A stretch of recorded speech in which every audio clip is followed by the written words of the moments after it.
eternity. Puppets learn to pull strings and cut down the user's lead. Don't stop, don't think, move up, don't blink now. On your knees, pray for rain. Don't breathe when you take your aim.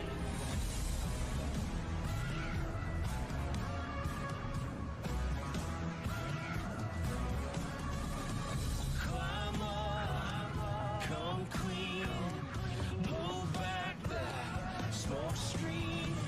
It's all here, it's all you. Get clear on the darker view.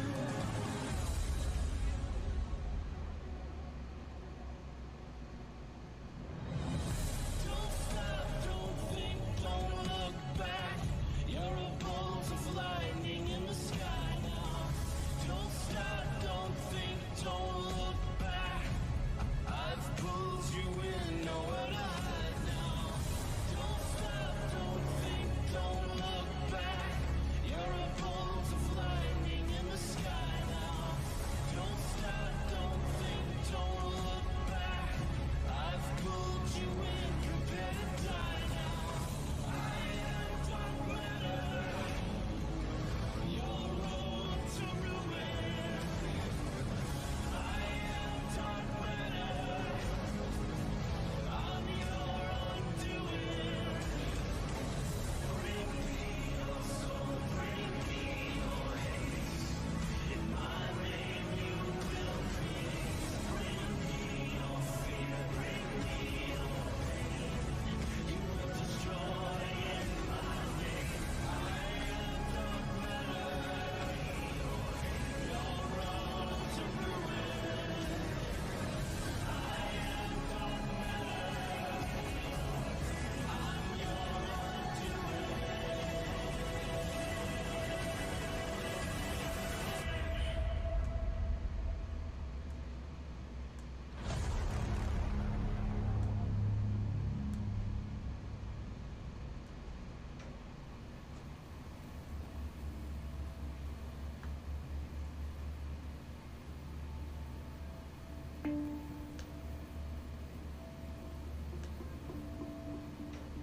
If you were seeking to take power over the thrones of the earth and build back feudalism again with a modern technocratic twist, how would you go about it? How would you sell the loss of personal freedom, property rights, privacy, and bodily autonomy in exchange for heavy taxation, central control, a total surveillance state, and essentially modern slavery to the public? You would have to win the trust and faith of the people in order to achieve that kind of power and control. You would have to start by taking control of the narrative and the information that people see, hear, and read every day. You would then have to begin inserting your agents and ideologues into key positions within the most sacred and trusted institutions they favor.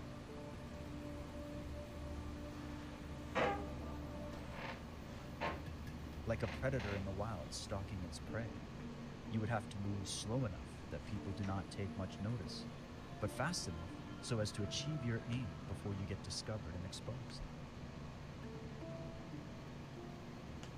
It is my opinion at this stage that the three key institutions that have indeed been captured in this way are: 1. The media. Brought to you by Pfizer. CBS Health Watch, sponsored by Pfizer. Anderson Cooper 360. Brought to you by Pfizer. ABC News Nightline. Brought to you by Pfizer. Making a difference. Brought to you by Pfizer. CNN Tonight. Brought to you by Pfizer. Early Start. Brought to you by Pfizer. Friday night on Aaron Burnett Out Front. Brought to you by Pfizer. This Week with George Stephanopoulos is brought to you by Pfizer. This weather report brought to you by Pfizer. Today's countdown to the royal wedding is brought to you by Pfizer. And now a CBS Sports Update brought to you by Pfizer. Meet the Press Data Download, brought to you by Pfizer. The church and religion.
course, this would have to be a global operation to achieve such an aim. You could insert all major religious institutions that have influence over the people in this category. But finally, the most important, in my view, is the health and medical industry, which is the focus of this series.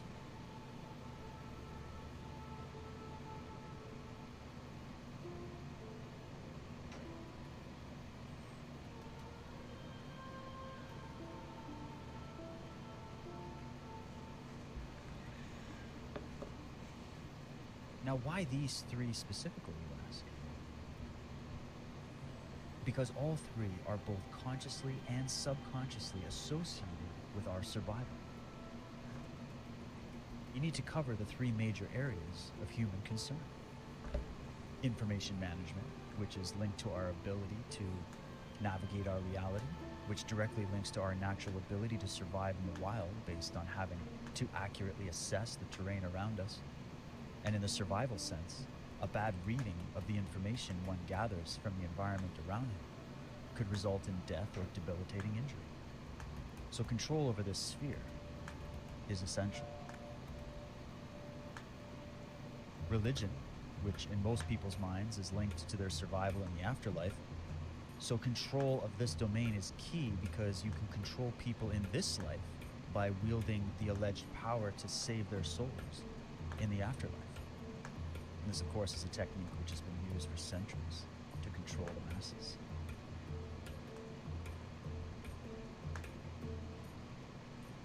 You would need to control the health and medical industry, which is very much linked to our physical and psychological survival in this life. This domain of control is one of the most important for what I feel are quite obvious reasons. This is not a difficult domain to control because most people will happily grant you their blind faith in hopes that this faith will ensure safety, health, and long-term survival. It is in these three spheres that you take a sort of parental control over the minds of your desired subjects.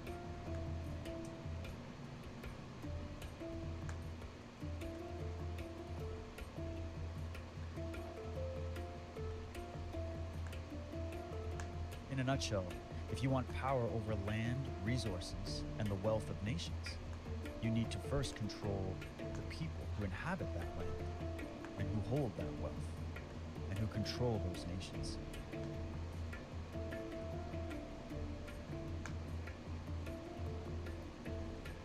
If you want power over people, you must win their trust and their favor.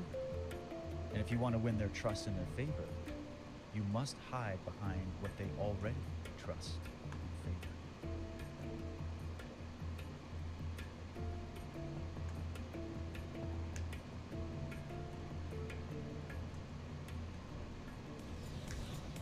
Turning our attention, Rachel, to young Hollywood and the vaccine. Oh, All right, look at this sexy shot. Sophie and Joe.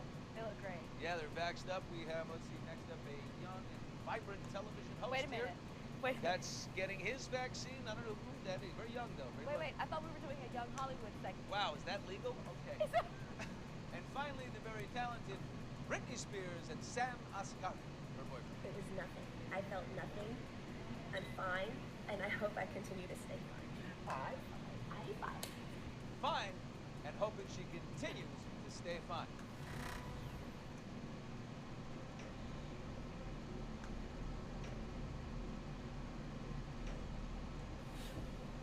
So, I don't want to be here this morning.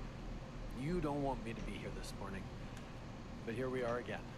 Where we are is back to the beginning. The Prime Minister standing outside his house, urging Canadians to stay in theirs. We're in a moment right now where even with all the sacrifices I know Canadians have been making over these past 10 months, we are now going to have to really tighten up once again. After what was originally supposed to be a few weeks, we have all instead faced a hard 2-year nightmare during this declared pandemic, and an unprecedented barrage of false promises from world leaders and health authorities, the yet-to-be fully calculated economic misery due to seemingly synchronized government policies, which has begun to take its toll.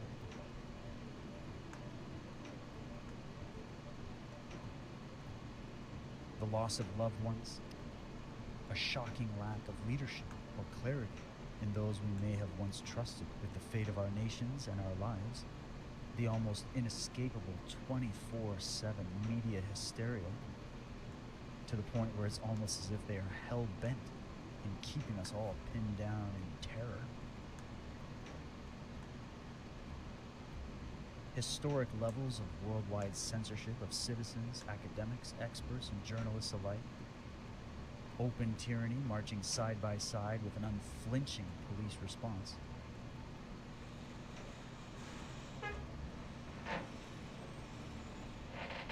Numerous human rights abuses. Can you please get your hands off? This woman refusing to comply. Can you step out of the car, please? No. Then police took action. The screaming 29-year-old was ripped from her seat. Outside the car, the chaos continued. Is that a crime? The psychological effects on us all, and so much more. Many people around the world must be asking themselves, what in the world is really going on here? Is there something else happening behind the scenes that the world cannot yet see? Do not arouse the wrath of the great and powerful Oz. I said come back tomorrow. If you were really great and powerful, you'd keep your promises. Do you presume to criticize the great Oz? You ungrateful creatures think yourselves lucky that I'm giving you audience tomorrow instead of 20 years from now. Oh. The great Oz.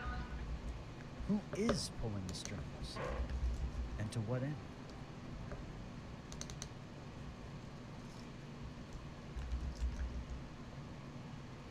Now, if these so-called string pullers exist, as I have been showing you in this series, do indeed exist, and possibly on a level that most cannot even imagine, who are they and what the hell do they want? What have these string pullers always wanted?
will continually attempt to answer this question in various ways throughout this series and in my work, with the help, of course, of some of the most brilliant detective-like minds who have come well before me to warn the world about the presence and nature of this corruption and evil, which unfortunately permeates into our most sacred and cherished institutions. And for those of you who may find that statement shocking, stick around. We have much to discuss.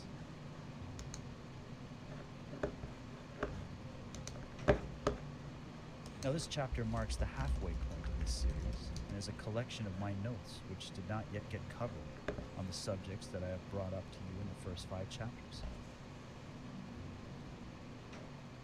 Some of this may seem to be random and disconnected at times if you're new to this kind of study. But when you really think about it, is anything really disconnected? Isn't everything connected in one way, shape, or form? After all, what is the common denominator at the root of all of our religious institutions, our scientific, political, economic, educational, entertainment, and media institutions, or even our medical institutions? It is us. We are the common denominator in it all.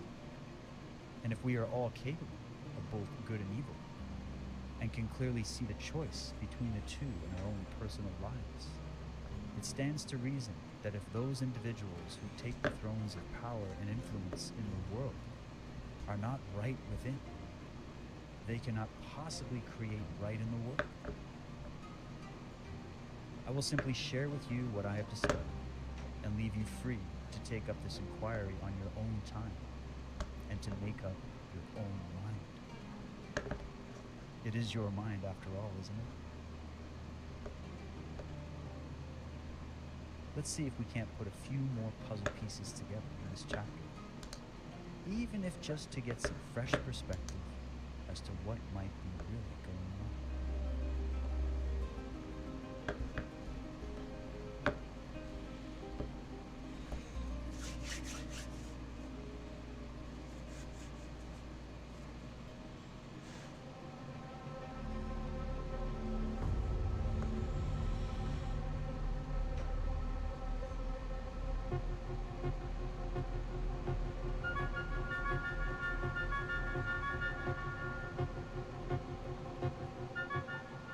It's not some science fantasy effect from 2001.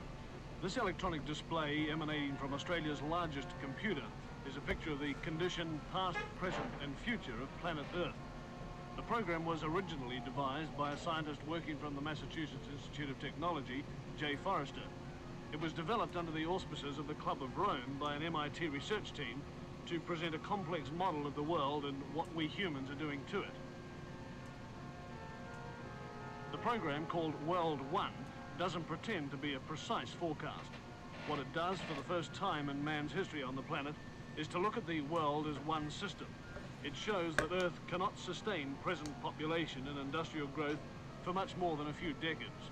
It shows that simply cleaning up our car exhausts and making some small effort to limit our families simply isn't enough. It's like an electronic guided tour of our global behavior since 1900 and where that behavior will lead us. Well, this is the printed version of what we've just seen on the television screen. What looks at first to be just a maze of computer characteristics is really a system of very simple graphs which project what's going to happen to the planet over the next 150 years if we don't do something drastic to stop it. Down the left-hand side of the graph is the date, 1900, 1940, 1980, 2020, right down to 2060. Now, each of these lines of letters represents a curve showing some aspect of the condition of the planet. The further out this way they go, the greater that figure is. The further this way, the less. For example, P represents population. So here it is at 1900, and then it comes up to 1940, it starts to take off. Here we are at 1980, up to the turn of the century, and then it starts to peter off. Let's now have a look at this next curve, the Q curve, which is the quality of life. And this is represented by, for example, the amount of space people have, the amount of money they have to spend, the amount of food they have to eat. Now, it increases rapidly up to 1940, but from 1940 on, the quality of life diminishes. Here we are about the turn of the century, and we come up to the year 2020, and it's really come right back. More people, of course, means that you start to chew up your supply of natural resources. And this is this curve here, the N curve, that shows that slowly but steadily, the pool of natural wealth in the world, natural resources, minerals, oil, and so on, is slowly but steadily diminishing. So this is the situation. As population increases, the quality of life decreases, and the supply of natural resources decreases. But have a look at this curve here. This is called the Z curve, and it represents pollution. Now, predictably enough, as the population increases up to 1980, pollution increases. There's more rubbish. But from 1980 to the year 2020, pollution really takes off. This is assuming, of course, that we don't do anything about it. So the year 2020, the condition of the planet starts to become highly critical. And if we don't do anything about it, this is what's going to happen. The quality of life is going to go right back to practically zero. Pollution is going to become so serious, right out here, that it will start to kill people. So the population will diminish. Right back here, less than it was in the year 1900. And at this stage, around about the year 2040, 2050, civilized life as we know it on this planet will cease to exist. Well, hopefully, of course, it won't be allowed to happen. But it's taken this kind of shock treatment to nudge governments into doing something, and slowly we are. We're starting to clean up our atmosphere. We're starting to recycle our rubbish. We're doing something positive about population control. Doing something positive about population control. Whoa, buddy. Okay, before we go further with your little scientific experiment demonstration here, where you're telling us that there's too many humans on the planet, and humans are just consuming all of Earth's natural resources, and we need to go along with the Club of Rome and all of the other globalist eugenicists who believe that in order to maintain stability with nature, we've got to bring the population numbers down, because the only way is to go with the materialist scientific paradigm, and there's no other alternatives. Before we go down that track, why are we ignoring some of the great geniuses of history that have all been silenced, censored, suppressed? They've had their books burned, and they've been ridiculed and violently ousted from the scientific cult paradigm that you guys are coming from? You know, people like the great Nikola Tesla, for example, who said, hey, if you want to find the secrets of the universe, think in terms of energy, frequency, and vibration. Or electric power is everywhere present in unlimited quantities and can drive the world's machinery without the need of coal, oil, gas, or any of the common fuels. Or when he said, we are whirling through endless space with an inconceivable speed. All around us everything is spinning, everything is moving, everywhere is energy. Why didn't we listen to Nikola Tesla? Or what about the great Walter Russell when he said, the electric energy which motivates us is not within our bodies at all. It is a part of the universal supply which flows through us from the universal source with an intensity set by our desires and our will. You gonna hear any of that stuff coming from the Club of Rome? Or what about Royal Raymond Rife, where he says, if the human body is balanced in pH and nutrients, it is not susceptible to disease. And there's been many others that have said very similar things, including doctors who left the cult and tried to warn the world and enlighten the world with this knowledge. Or what about Wilhelm Reich, who said, once we open up to the flow of energy within our body, we can also open up to the flow of the energy in the universe. Or if the psychic energies of the average mass of people watching a football game or a musical comedy could be diverted into the rational channels of a freedom movement, they would be invincible. I don't think they want you listening to the Teslas, the Reiches, the Walter Russells, and the Royal Raymond Rifes. They want you listening only to them, only eating from their hand, and only accepting their solution for the world, which just so happens to include taking you out and making sure that there's a sterility factor at play so that they can keep the numbers of the world population down. Now, I don't know about you, But given the choice between the Club of Rome and the materialist scientific paradigm that is hopelessly enslaved to its own devices and can't see outside of its own boxes, or the great genius minds of these maverick thinkers who actually had some positive solutions for humanity that didn't include mass depopulation or world central control and modern slavery, I know I've made my pick, but sorry for the interruption. You were saying? The Club of Rome comprises some 70 men of widely varying backgrounds, but their common concern is that the world problems cannot be solved by individual nations. I spoke with Professor Hugo Thiemann, director of the Battelle Institute Geneva, Dr. Aurelio Pache, founder of the club, and Dr. Alexander King, director of the World Bank and the United Nations OECD. Dr. King, now you're describing the world as a closed system where all these things are interrelated, and yet the government, the control of the system is by individual nation states. Now, how do you convince them to cooperate?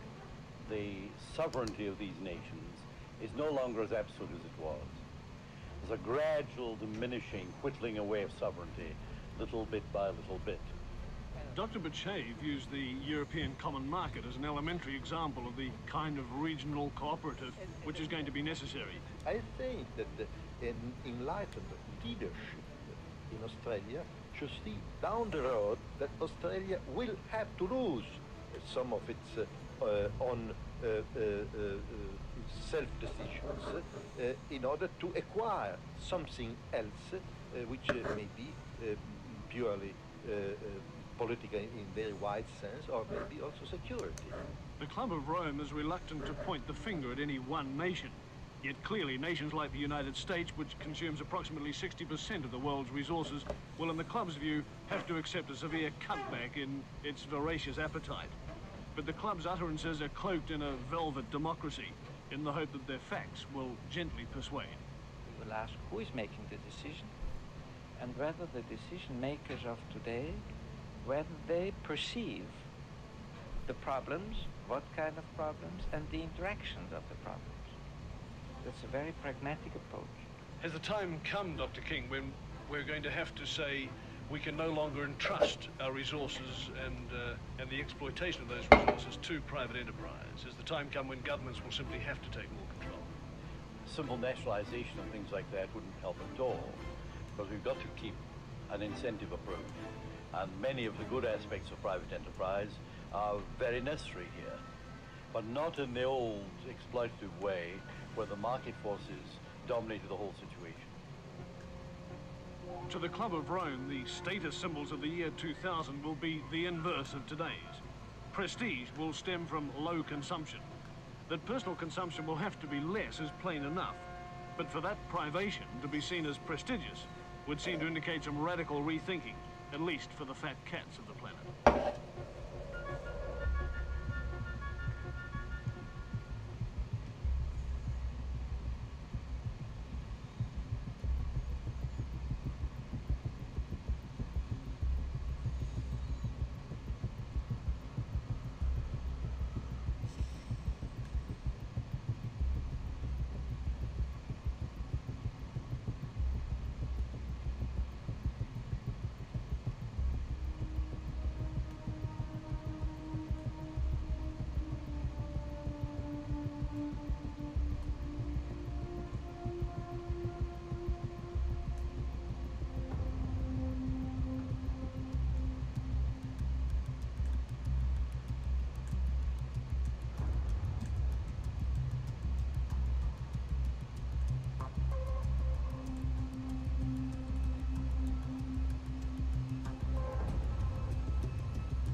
This is the tale of a religious order that grew out of greed, hatred and envy, was based upon religious intolerance, and yet managed to create such a myth of propaganda around itself that it was viewed as something of the highest spiritual and moral standing, and still is to this day.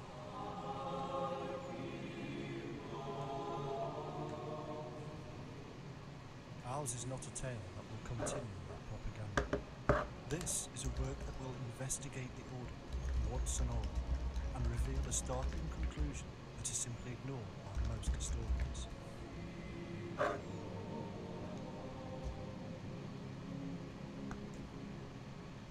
This is a history of the sovereign military order of the Knights of Malta, like you've never heard before.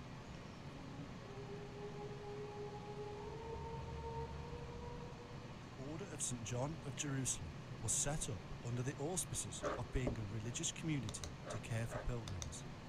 They were in fact originally part of the Benedictines, whose patron saint, John the Baptist, they still revere. The very first Grand Master was Brother Gerard, who had in fact simply taken over the work of previous men and women such as Father Simon of Syracuse. The original location and acts of the order therefore stretch back much further than the assumed date of 1099.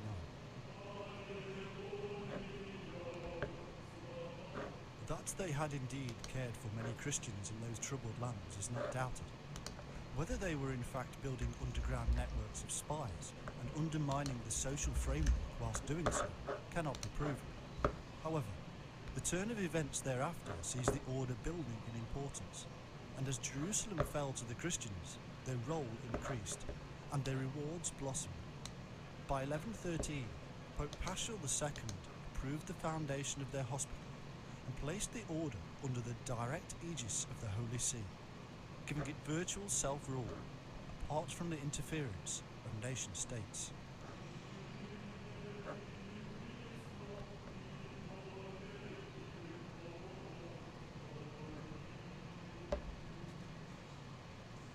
The situation in the Holy Land quickly turned into a European feudal battleground, and the order itself took on a military role due to the constitution of the King of Jerusalem and the rules of the new Grand Master, Raymond Dupuy.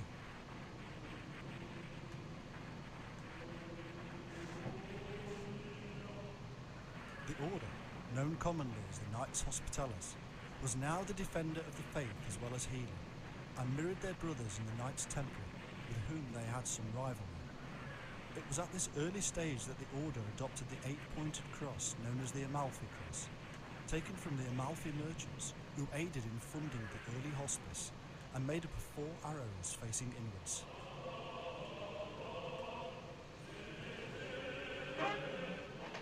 By the end of the 13th century, the final Christian stronghold in the Holy Land fell, and the order retreated to Cyprus, and then in 1309 they took the island of Rhodes under the guidance of Grand Master Fawkes de Villeret. It was obvious to everybody by now that the defence of the West and the power of Christendom in the Mediterranean would rely heavily on a strong naval force, and so the order built one.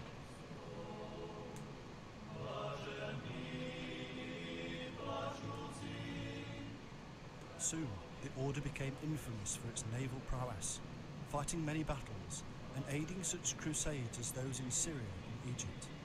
This infamy helped not only the Christian and European cause, but also the order itself, as more and more rich and powerful knights flocked from across the divided lands of Europe to join.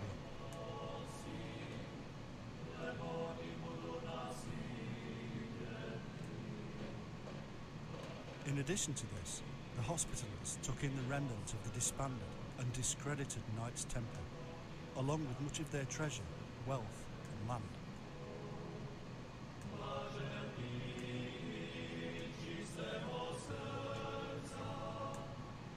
Provence, Auvergne, France, Italy, Aragon, England, Germany, and others all brought with them land and treasure, growing steadily the might of the order. Governed by a Grand Master, the order minted its own money, created its own rules, and managed one of the most strategically powerful naval forces the planet has ever seen.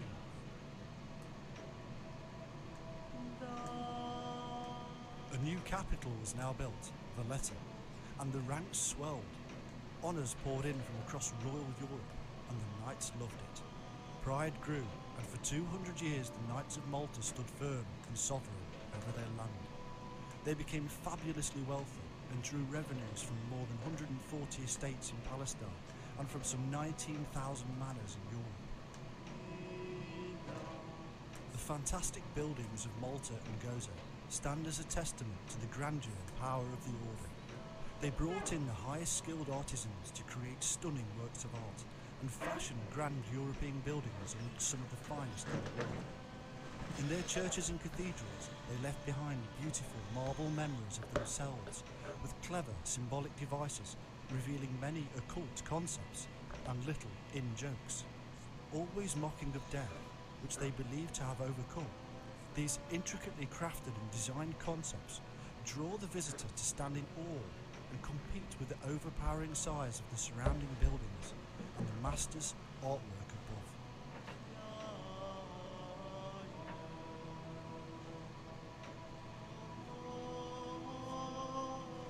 But times were changing in the world.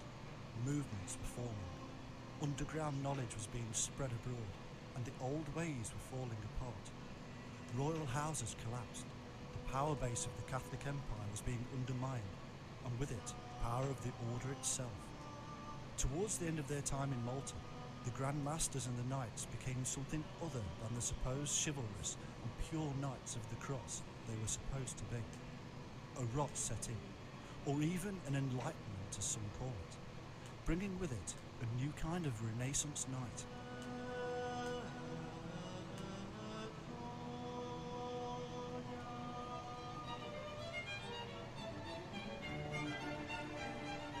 In fact, the Knights of Malta have not been entirely truthful or forthcoming in regard to their darker historical secrets, and we may find that nothing has changed.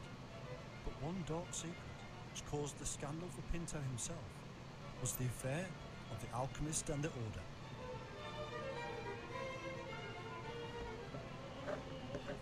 Ever since the medieval period, and before, great minds in Europe have known that there was more knowledge in the world than that passed on to them by the rule of the Church.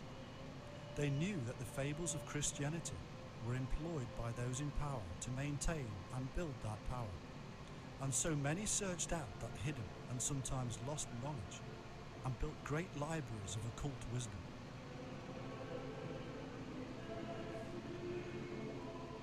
These men and women were not ordinary men and women. They were learned in the arts, languages, science and politics. Neither were they alone in their drive to uncover ancient secrets. Often societies and organisations grew up and around them, and today we have the vestiges of these early groups in the Freemasons, Rosicrucians and others. These were powerful people, very often within the heart of government. People such as Dr. John Dee in Elizabethan England held great power over those around him for his own personal knowledge and his collection of books.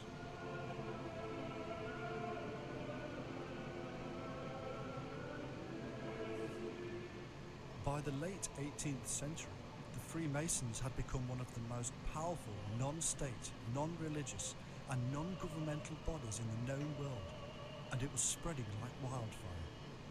To curb this power, the Catholic authorities banned it outright, and yet it crept abroad unabated and spread even within the Catholic fold, making a mockery of the ban, as it still does today.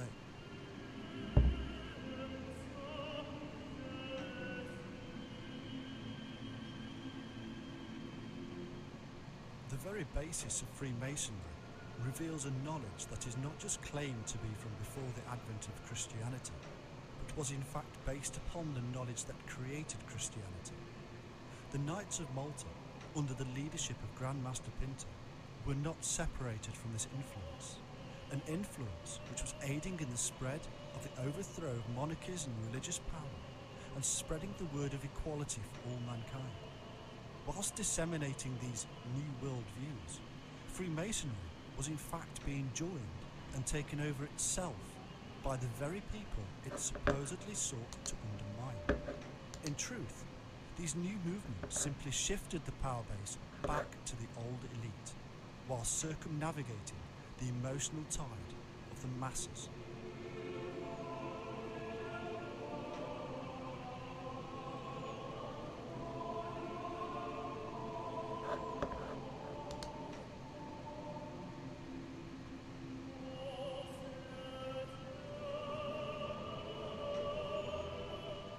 One man who helped in the spread of this relatively new movement, and who would scandalously come into contact with the Knights of Malta, is known as Count Cagliostro, and his own history is clouded in mystery and intrigue.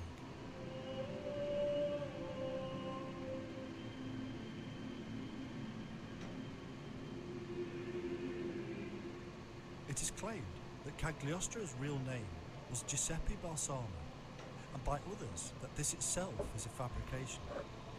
Evidence from 1787, however, uncovered by Girth and closer to the period than anybody else, reveals documents placing Cagliostro's heritage within the Balsamo family. And Girth even visited Felicita Balsamo, Cagliostro's mother, in Palermo to ascertain the truth.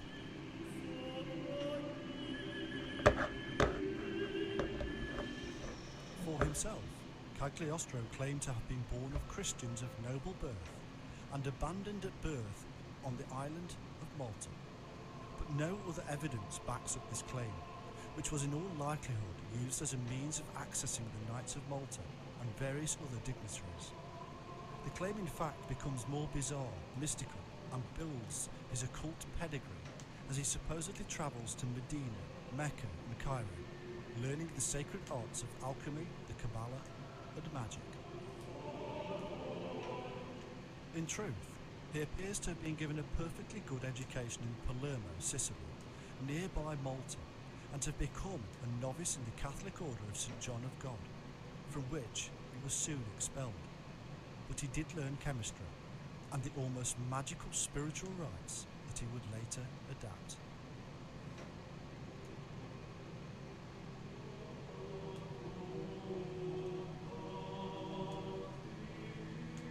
Whether Cagliostro and Pinto actually managed to uncover the secret of the elixir of life is open to debate, but Grand Master Pinto was the longest lived of all Grand Masters, dying at the incredible age of 92 and being perfectly lucid until the end, fit indeed of body and mind.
Now I want to point out some quotes that I have in my notes from eminent insiders and scholars who have long warned about something very dark and corrupt emanating from within the Holy Roman Church.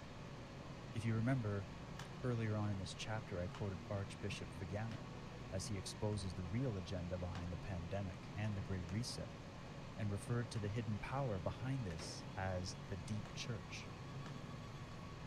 Many of his ilk have come before him to also make such statements and to issue such warnings. So here's a quick rundown of those statements. Let's start off with Charles Pascal Chiniquet, who was a Canadian Catholic priest who left the Catholic Church and became a Presbyterian minister. He rode the lecture circuit in the United States denouncing the Catholic Church, and he lived during the 1800s. He says, "Long before I was ordained a priest, I knew that my church was the most implacable enemy of this republic. My professors, had been unanimous in telling me that the principles and laws of the Church of Rome were absolutely antagonistic to the principles which are the foundation stones of the Constitution of the United States of America. Then we have the great Baron Avro Manhattan, an elite Italian aristocrat insider whose book Vatican Billions, amongst others that he wrote, is a must-read by all. He had a few interesting statements on this, where he said, "The Catholic Church is the biggest financial power, wealth accumulator, and property owner in existence. She is a greater possessor of material riches than any other single institution, corporation, bank, giant trust, government, or state of the whole world." He also said the Third Reich is the first power which not only recognizes but puts into practice the high principles of the papacy.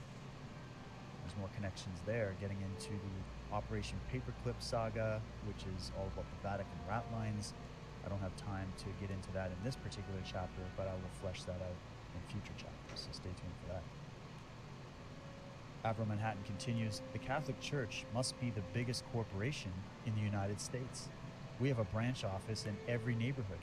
Our assets and real estate holdings must exceed those of Standard Oil, AT&T, and U.S. Steel combined.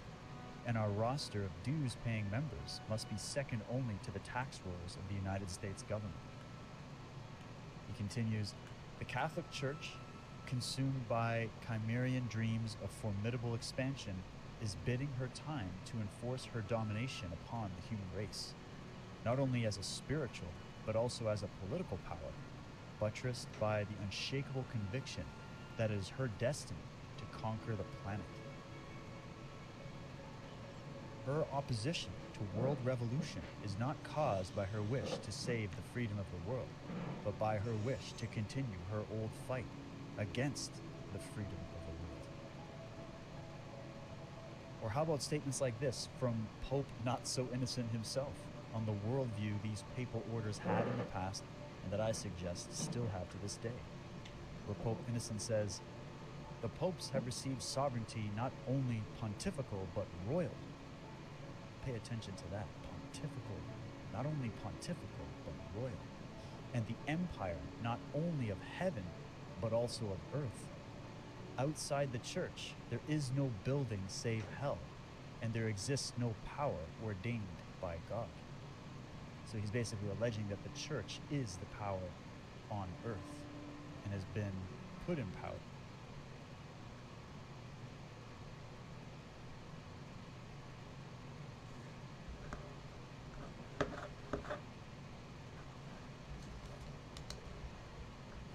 It's a strange time for this stream to fail. By God. But which God are we talking about? Or we also have from De Romano Pontifex, which means On the Roman Pontiff. This is a book written in the late 1500s. It says, "The Roman Pontiff, constituted by God above kings and kingdoms, is the supreme hierarch of the church militant and has obtained principality over all mortal men." Then we've got Pope Boniface VIII, who was the author of the infamous papal bull Unum Sanctum, which is a whole exploration in itself, and it says a lot, where he said, "We declare," so he's saying we the church, "we declare, define, establish, and decree that every human creature, under the rigid necessity of saving his soul, must be subject to the Roman Pontiff." And Unum Sanctum was essentially the declaration of the Catholic order as the universal religion and faith of the world, but also what he's saying here is the owner of all the souls on the earth. Think about that. Or we can hear what Malachi Martin had to say, who was an Irish-born American traditionalist Catholic priest, biblical archaeologist, exorcist, paleographer, professor, and prolific writer on the Roman Catholic Church, where he said, "Archbishop Malingo is a good bishop, and his contention that there are Satanists in Rome is completely correct." Anyone who is acquainted with the state of affairs in the Vatican in the last 35 years is well aware that the Prince of Darkness has had and still has his surrogates in the Order of St. Peter in Rome. You gonna hear that on CNN? And we got General Lafitte, who in 1799 was an aide to General Washington, where he wrote a book called Romanism, a Menace to the Nation. He said, "It is my opinion that if the liberties of this country, the United States of America, are to be destroyed, it will be by the subtlety of the Roman Catholic Jesuit priests, for they are the most crafty, dangerous enemies to civil and religious liberty. They have instigated most of the wars of Europe."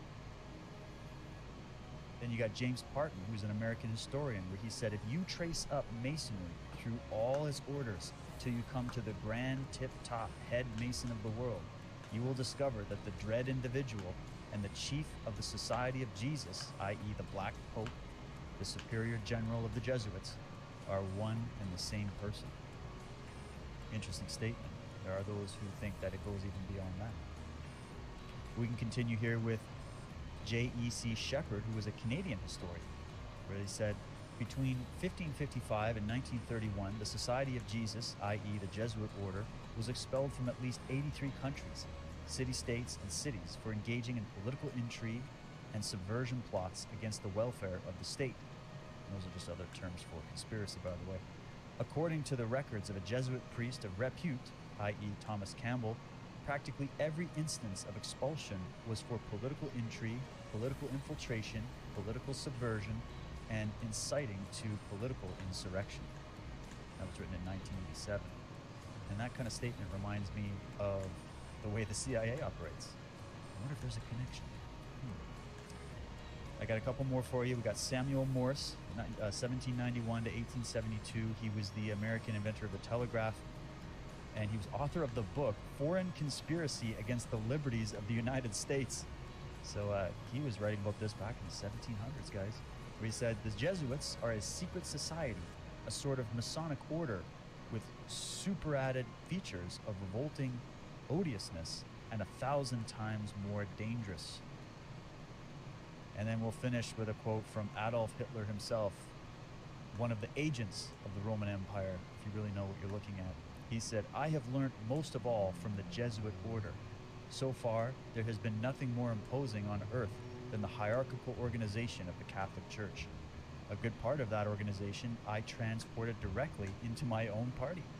The Catholic Church must be held up as an example. I will tell you a secret, that I am building an order. In Himmler, who would become head of the Nazi Party, I see our Ignatius de Loyola, the Jesuit founder."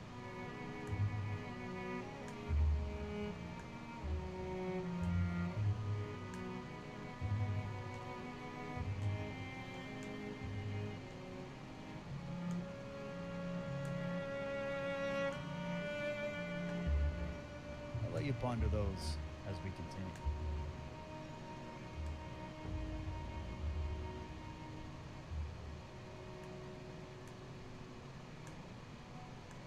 Now, in order for a takeover of a strong and free nation to take place, or on the micro level to achieve a takeover of someone's mind so it can be reprogrammed to do your bidding, you must place that nation or individual in a state of war. As William Bramley put it in his great book, The Gods of Eden, he said, "A state of war can also be used to encourage populations to think in ways that they would not otherwise do, and to accept the formation of institutions they would normally reject. The longer a nation involves itself in wars, the more entrenched those institutions and ways of thinking will become." Just think about all this stuff about the new normal after the global war ensued that we're all currently finding ourselves in.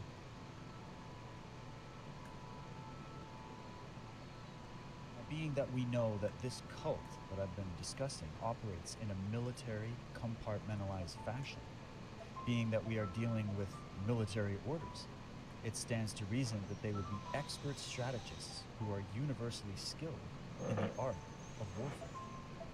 We are dealing very much with psychological warfare in our present time, which employs many of the same aspects of classical battlefield warfare strategy when you know what you're looking at. And there are many different kinds of ancient battlefield strategy, such as siege warfare, for example. Siege warfare is a tactic developed during the Middle Ages that involves surrounding a garrison or a populated area with the goal of driving out the enemy forces by way of deteriorating their defenses and cutting them off from reinforcements and vital supplies. Just think about all this stuff going on with our current food supplies right now. Siege tactics were a crucial part of medieval warfare, especially from the 11th century, when castles became more widespread in Europe and sieges outnumbered pitched battles. Castles and fortified cities offered protection to both the local population and armed forces, and presented an array of defensive features which in turn led to innovations in weapons, siege engine technology, and strategies. From the 12th to 15th century, medieval warfare became very much a case of win the siege, win the war, especially when targets were administrative centers or occupied a position of particular strategic importance. Another type of warfare to look at that's very relevant is something called asymmetrical warfare. Merriam-Webster Dictionary defines it very simply as warfare that is between opposing forces which differ greatly in military power, and that typically involves the use of unconventional weapons and tactics, such as those associated with guerrilla warfare and terrorist attacks.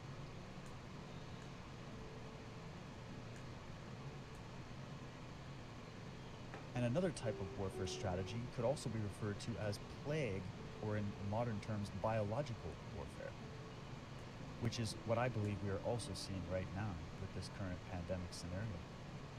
Plague warfare is effective because if you can either create a plague or simply take advantage of a naturally occurring one to work in your favor, this warfare strategy employs aspects of all the other strategies, which offers a very distinct advantage, which is that most people will go along with your agenda due to fear of losing their lives to the plague.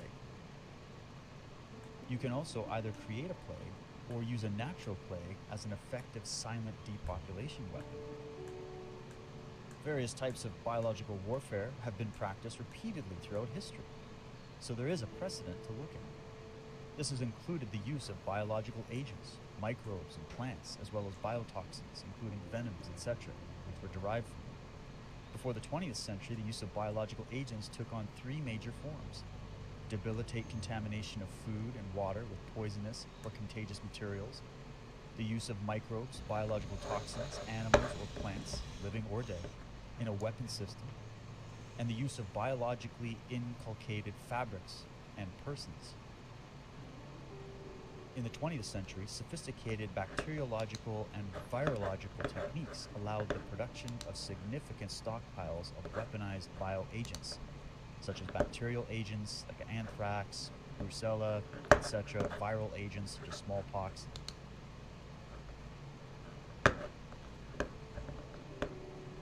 Now consider this statement that was made about the famous Black Death of Europe.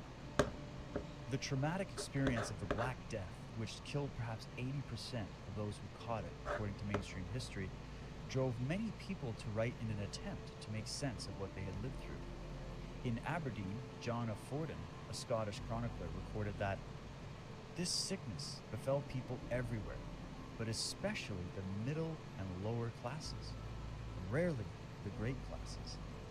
It generated such horror that children did not dare to visit their dying parents, nor parents their children, but fled for fear of contagion, as if from leprosy or a serpent. It's a very interesting statement, considering what we're going through today. Perhaps in order to reverse this whole mess, we need to steal a few recipes out of these cults' own cookbooks. They have needed to utilize secrecy and asymmetric siege and plague warfare in various ways throughout their reign in order to maintain hidden from us. If they now have the material power, our warfare must also be of the asymmetric kind. And our weapon of choice should not be physical weapons, because that, of course, is their domain, but instead our sword, which is our word, which is our minds.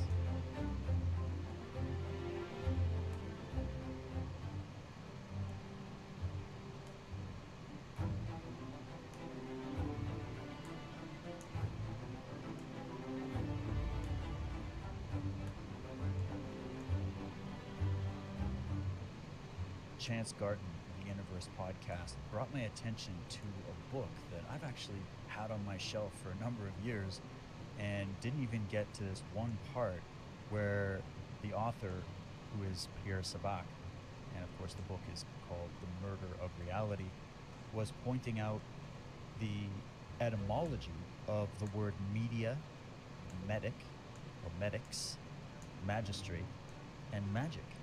And this is really interesting.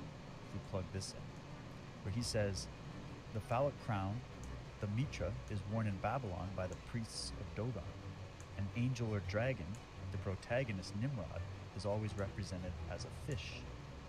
If you actually look at a lot of the Babylonian symbolism and compare it to what we see happening in the Catholic Church, it's uncanny.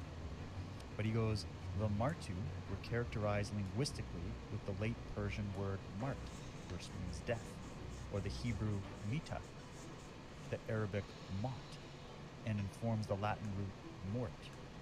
In modern Arabic, the martu, which means Westerners, refer to the Mada priesthood.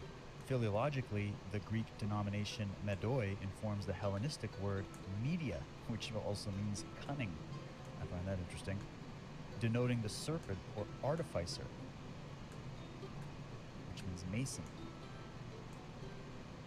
Symbolic of the ram, which is Amun.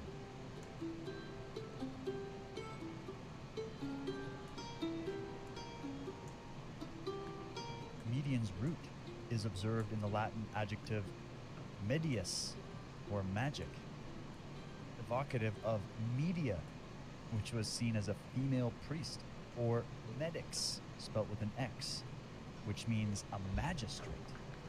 And what is a magistrate? That is the connection to the cult of the bar, the cult of the Black Rose, the Saturnian cult that presides behind the legal institutions of the world.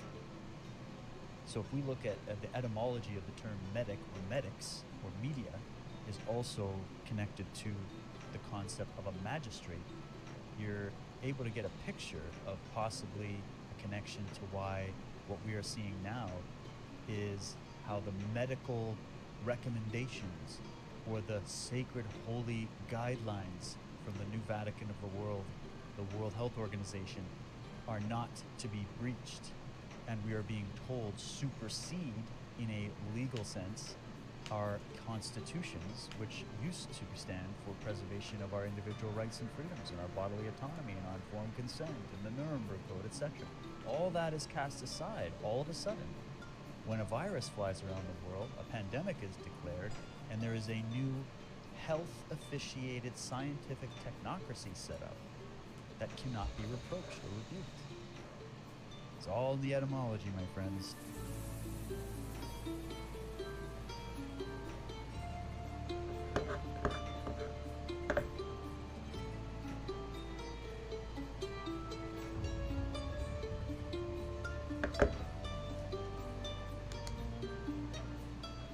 Much could be said about the dark history of how Western medicine was hijacked by what many refer to as the medical mafia, of which I refer to it as the cult of the medics.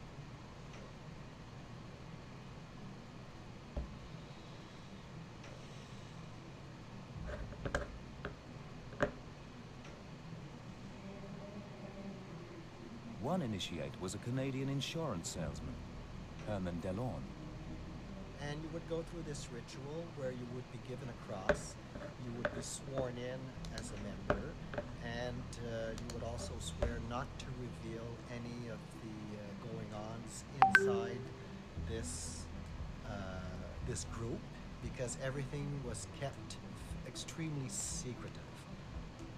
But speaking of mafias and organized crime, a great place to start your journey into uncovering this controversial and somewhat secret history is with the Rockefeller Syndicate. One of the essential books to read and to follow up on with your own research is the great book by Eustace Mullins entitled Murder by Injection, The Story of the Medical Conspiracy Against America. Mullins concludes that the Rockefellers were indeed an important and powerful arm of this massive empire. But he believed that the Rothschilds were really the ones pulling even their strings. And it is interesting to point out that the term Rothschild comes from the term Red Shield. Who else uses the Red Shield as their symbol?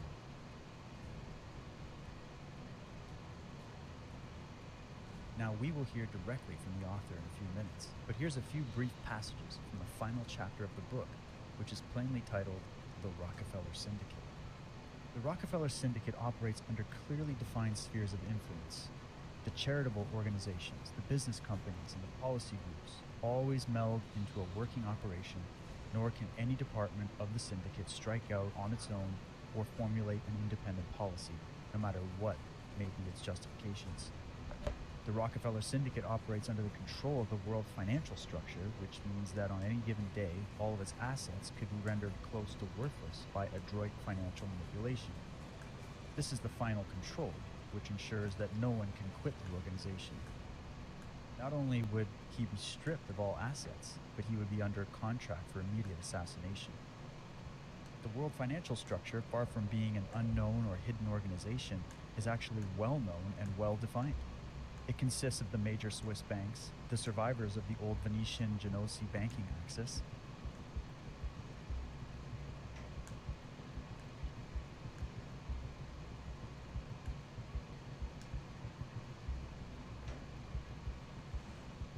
the Big Five of the world grain trade,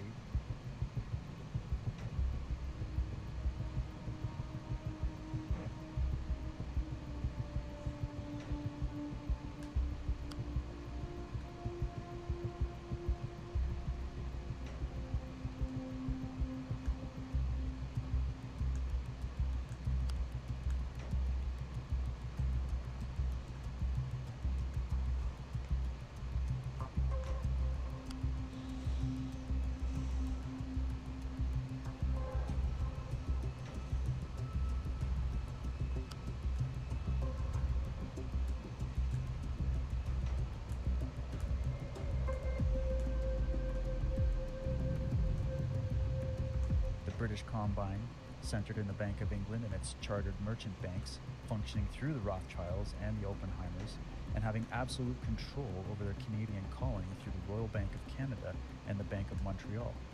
Their Canadian lieutenants being the Brofmans, Bellsbirds,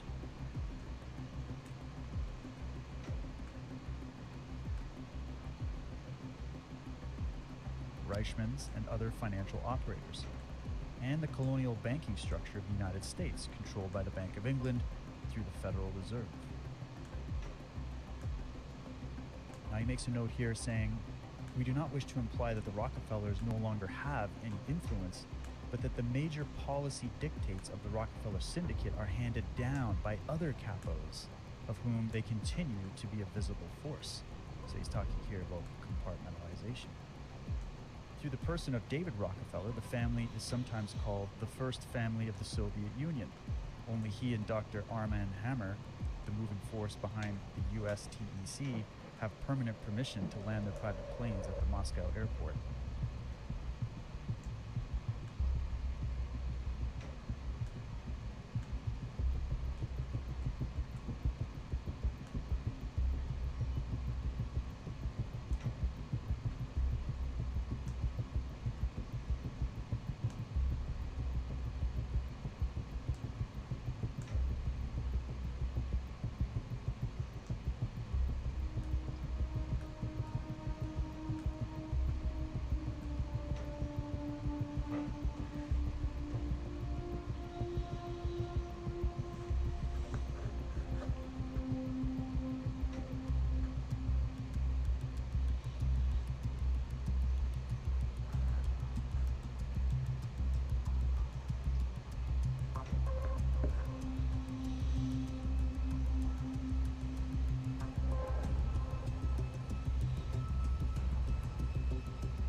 both the Rockefeller family fortune and the considerable portion set aside in the foundation of the Rockefeller Syndicate are effectively insulated against any type of government control. An important step on the road to world monopoly was the most far-reaching corporation invented by the Rothschilds. This was the international drug and chemical cartel IG Farben, which we've spoken about in previous chapters. It's actually been called a state within a state, which is also an interesting term that we've heard before elsewhere. It was created in 1925 and was known as IG Farben, which simply meant the cartel. The guiding spirit, as well as the financing, came from the Rothschilds, who were represented by their German banker Max Warburg of Warburg Company, Hamburg. He later headed the German Secret Service during World War I and was personal financial advisor to the Kaiser of Germany. When the Kaiser was overthrown after losing the war, Max Warburg was not exiled with him to Holland. Instead, he became the financial advisor to the new government. Monarchs may come and go, but the real power remains with the bankers. So the history of the Rockefeller Syndicate, and therefore the modern medical industrial complex and drug cartels, is not so pretty when you really take a look at it deeply.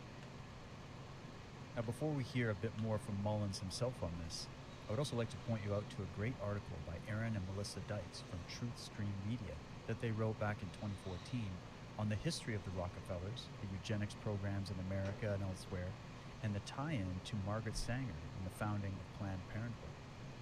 They say, following World War II, eugenics was rebranded to cast of its associations with the Nazis and emerged, as it were, in the form of such social policy topics as population control, family planning, abortion, Planned Parenthood, healthcare, various types of genetics, even laced in between such agendas as global warming, climate change, etc., which leads to arguments about reducing the burden of overpopulation on the earth. Later projects funded by the Rockefeller Foundation included everything from Margaret Sanger and Planned Parenthood to the anti-fertility vaccine, amongst others. These people spent millions back then and continued to do so throughout the decades. Do you really believe the motives behind the money have changed? The ultimate goal, total control over society and depopulation, has never changed, regardless of what they call it now or how they try to point it in a positive light today.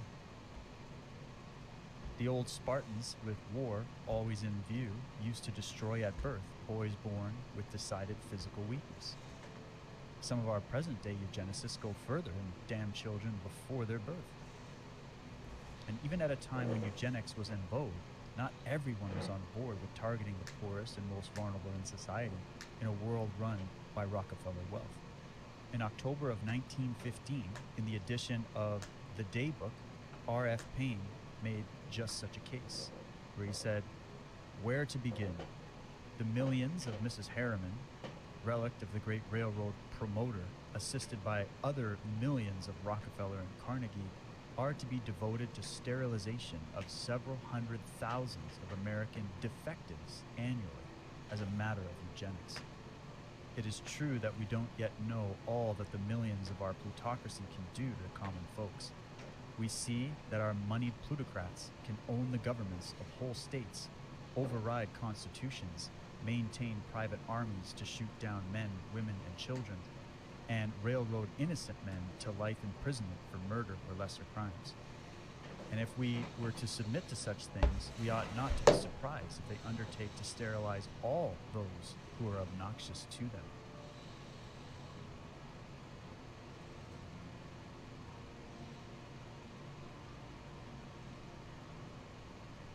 I recommend you read the article and look into this very fascinating and rather dark history.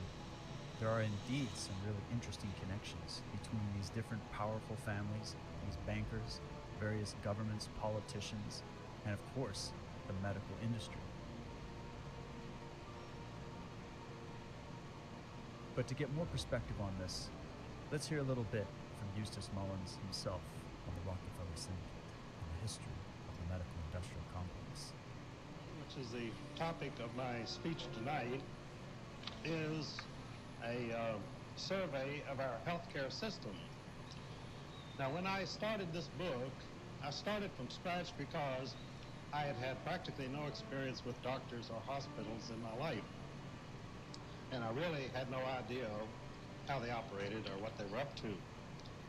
And as I got into it, I really was horrified to find out what is really being done in the name of medicine in this country. Now, Morris Beale was a Washington sports writer and journalist who, when he found out what the doctors were doing, that he thought that was more interesting than any sports games that he had ever looked into. So he started to write about that. And he was the first person, as far as I know, to discover that the Rockefellers controlled all of the major drug companies. Now, when I first read that in Morris Beale, I said, well, this man certainly has done some good work, but he simply is going too far to say this. Now, one family could not control all of the major drug companies. Well, I researched it out, and I found that he was absolutely correct. And in fact, in Murder by Injection, I give the list of officers and directors of each of the major 18 drug companies in the world, and every one of those companies has 2 or 3 people from the Rockefeller interests on their boards. So the influence is very blatant, it's omnipresent, and they do control this entire situation. Now, the third man whom I benefited from was, of course, the late Dr. Robert Mendelsohn, who died very untimely last year. And it was Dr. Mendelsohn who coined the phrase, the Church of Modern Medicine, because he said that medical practice had now become a temple and that its practitioners were beyond reproach, they were little tin gods, and that the people had to do whatever they were ordered to do by these people. He elaborated on this by saying that this Church of Modern Medicine has 4 holy waters, which are vaccination, fluoridation, silver nitrate, and intravenous feeding. And he commented that as a practicing physician himself, he had found all 4 of these things to be of very doubtful merit in medical practice. But of course that didn't discourage them. They still swear by those 4 things, particularly vaccination and fluoridated water. One of the last things that Dr. Mendelsohn said before he passed away, he told a friend, Clint Miller, he said, you know, I've had to come to the conclusion that all of our doctors today are nothing but drug pushers. And that was a harsh assessment, but I would tend to agree with him, because what the doctors are doing, they're simply writing prescriptions for the drug trust and loading people up with all these things. And in the Library of Congress, I found some very small, unknown books by various doctors, doctors who are dissenting from the medical practice over the past 50 or 60 years. One of them was a Dr. W.B. Clark of Indiana. And in his book, I found a very interesting sentence. He said, I never saw a case of cancer in an unvaccinated person. Now, he wrote this in 1936. So to me, that was quite a revelation. And other doctors have said the same thing, that vaccination is really a time bomb within the human system that can go off 5 years, 10 years, 40 years after the end of the vaccination. You can have this time bomb go off. You can have a stroke, heart attack, because it's always there in your system. You never get rid of it. And apparently, it's always an alien force in your physique. Now, one of the things that I have found in the healthcare movement in this country is that we tend to be too modest about the situation. Some of them call it alternative healthcare. But I say that it's not an alternative, because the alternative really is death if you don't get away from this malpractice of the licensed physicians. So to me, the choice is between health care and unhealthy care. So what you want to find is the health care which will benefit you, and you want to stay away from the unhealthy care and the drugs and radical surgery of the AMA.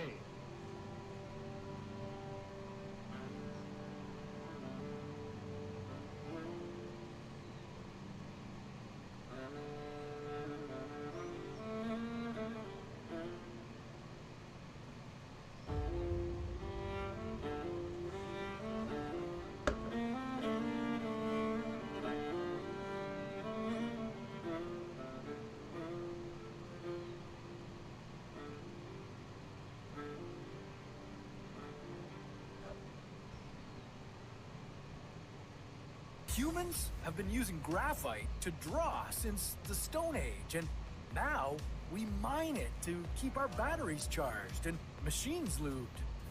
But graphene, well, that's something new. This material, first seen in 2004, is only 1 atom thick. Found after peeling off transparent tape from graphite, the mineral stuck to the tape was named graphene. And it might be the first two-dimensional substance ever discovered. But don't be fooled by its size.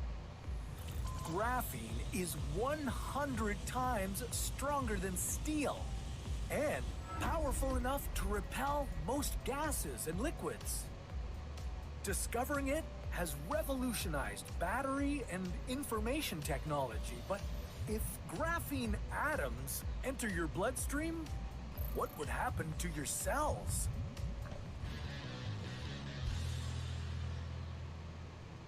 Why graphene will soon take over the world. People get fuel right out of thin air. The shortage of water on Earth has come to an end because ocean water has become drinkable. Metals don't rust anymore. People don't have any need for electric bulbs, replacing them with glowing wallpaper. Humans are steadily becoming biotic. That's not the latest sci-fi movie we're describing. It's a very probable and very close future that will become possible thanks to the wonder material called graphene. Dark matter remains one of the more vexing questions in science. We devised all sorts of ways of looking for it, but still have found nothing. In April of 2019, though, a team analyzing data from a dark matter detector called Xenon 1T announced it had witnessed something extraordinarily rare.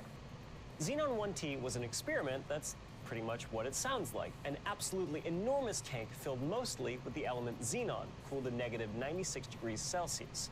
While the vat contained 3.2 metric tons of liquid xenon, the experiment had a targeted exposure rate of 1 metric ton per year, hence the 1T in the name.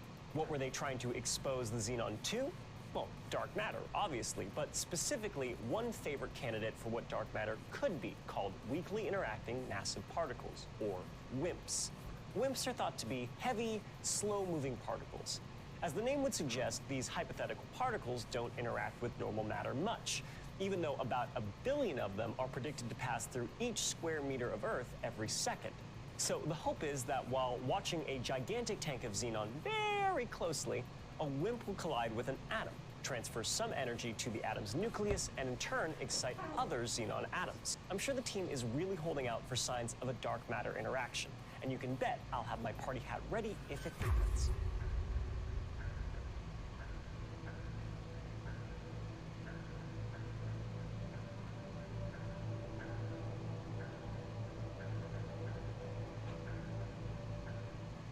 Now, what if the scientific terms of dark matter and dark energy, which makes up the vast majority of the universe according to them, remains mysterious to modern scientific paradigms, and which they still have yet to fully understand, let alone explain, is simply part of the basis of why many philosophers and thinkers from ancient to modern times have seen the underlying energy that pervades the entire universe as consciousness or spirit. Scientists will also tell you that most of your own DNA has no real function, hence the term junk DNA, which to me sounds a lot like the term they used to avoid having to explain the fact that they cannot explain these mysteries. It is odd how they completely ignore and cast aside any thinker who espouses a spiritual or consciousness connection or explanation to both dark energy and to junk DNA. Is there possibly a relationship between us humans, the phenomena of consciousness, matter, and what they call dark matter?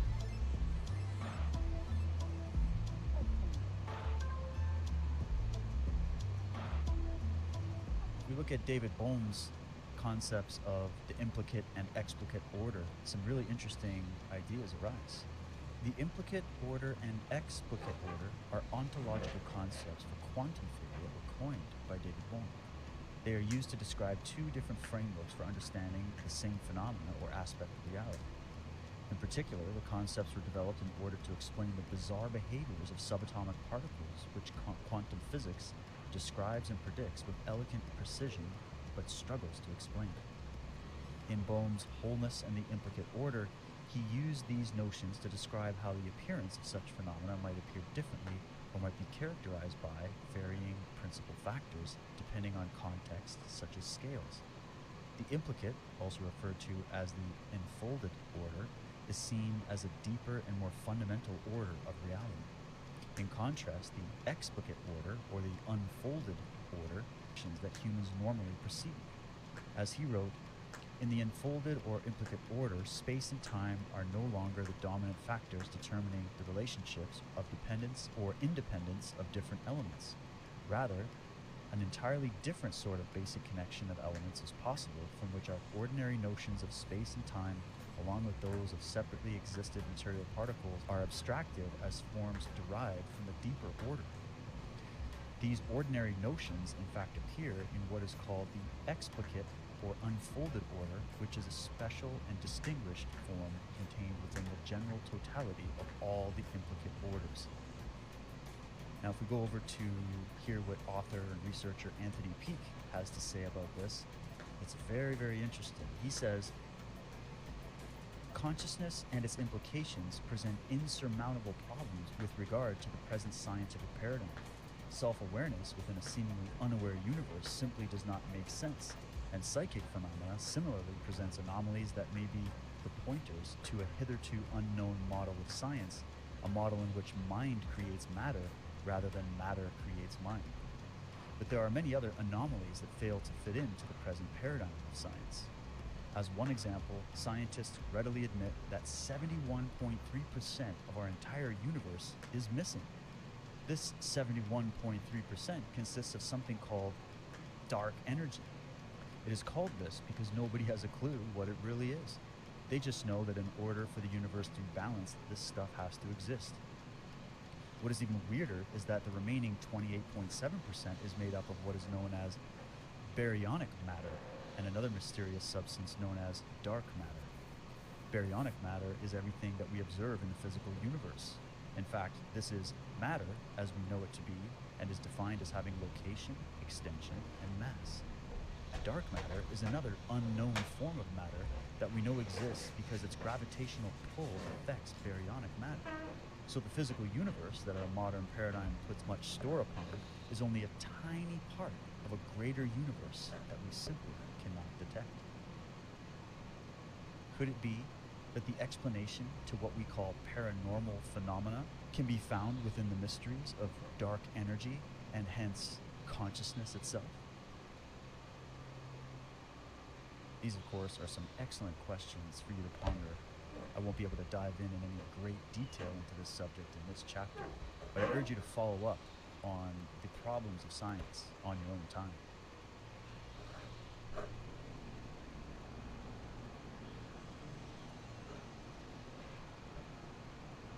A great place to start would be the Unslaved website, where if you go and check out many of the premium presentations, such as the Moral Universe series, or the Understanding Idealism series, which we'll get into some more detail, I think you'll have a lot to look into there. And also I recommend going over to anthonypeake.com, checking out his phenomenal work on this subject. You could also go over to the Thunderbolts Project. They've got some amazing information on this new way of looking at the nature of reality and the electric universe theory. And there are many, many other great thinkers and even many very prestigious scientists that also have looked into these various theories as explaining the nature of consciousness and our reality.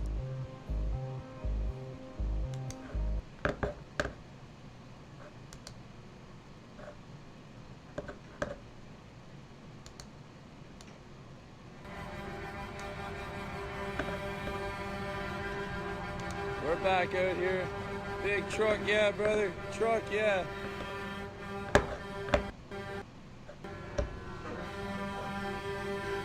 Truck, yeah.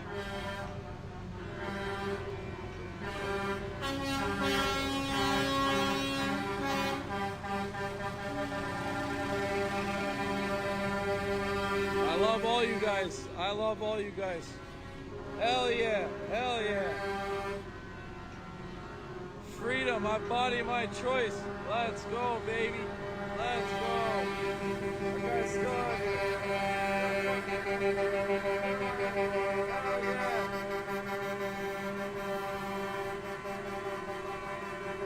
Truck, yeah. Truck, yeah.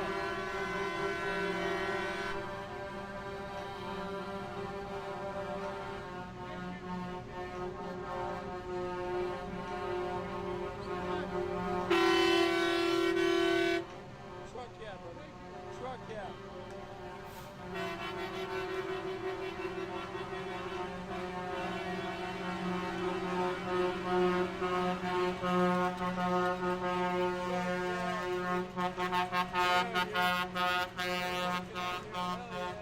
Truck, yeah, brother. Truck, yeah, brother. Truck, yeah. Yeah, baby. Yeah, fuck Trudeau, baby. Fuck Trudeau. Fuck Trudeau. You read it right there. Fuck Trudeau. Truck, yeah. Hey, brother. Truck, yeah.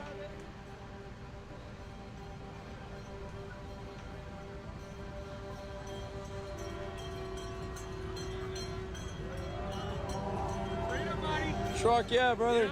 Truck, yeah, brother. Truck, yeah, brother. Guys, where'd all the people go? Where they all at?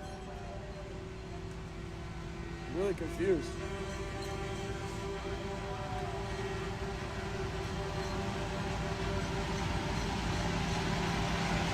We're standing in. Hell yeah, brother.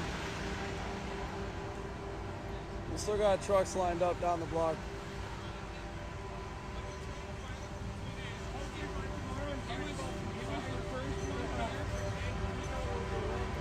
Don't truck with us. We're not trucking with you. We still got the fuck Trudeau truck here.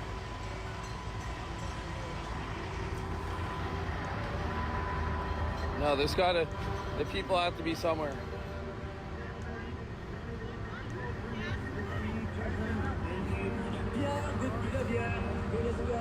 What city is this, JK? It's a 5 different days.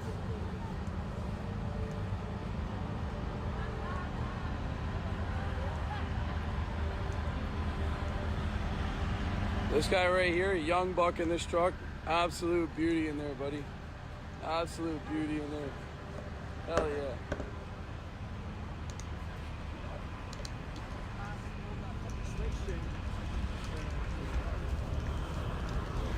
Guys, you tell me, did all the trucks go home? You tell me.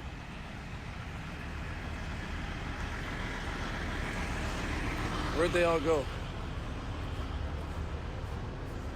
All the trucks are still here, lined up all the way down the block. Some trucks have left, yes, but there's still so many more trucks here, plus all the trucks that can't get in here. Hell yeah, where's all the cops at? Cops aren't even out. All the cops are hiding.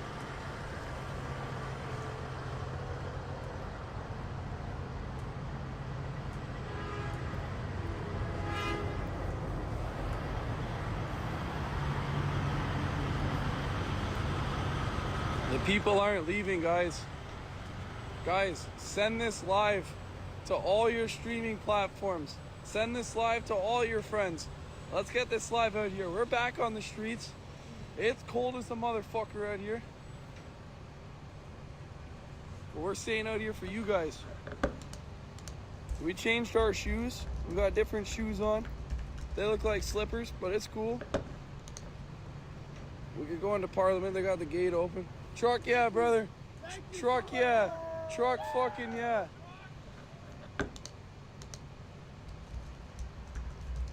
Hell yeah. Read it. Preach it. Hell yeah. Hell yeah.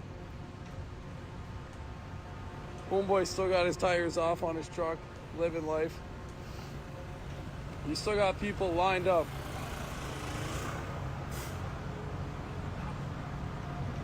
Yo, Fuckery Factory, I appreciate you, brother. All the people in the comments already, they've sent me money. They paid for 2 nights for me to stay at a hotel. I literally can't. I'm speechless, bro.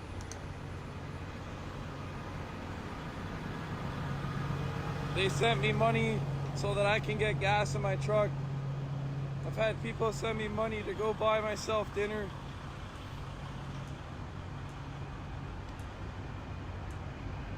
It's absolutely amazing what the people are doing. We're here for freedom. We're here for peace. We're here for happiness. Today, I'm taking you guys all the way to the end. And I don't even give a fuck how sore my legs are, how tired I am. I'm doing this for you guys. Because where the fuck do you see this footage? Hell yeah, brother. Hell yeah. Holy fuck, almost fell. From Parliament, guys, all the way down. We still got snow shovels lined up. All protesters shoveled the fucking sidewalks. Protesters also cleaned up all the garbage. Guys, this is the shit that you don't see on the news.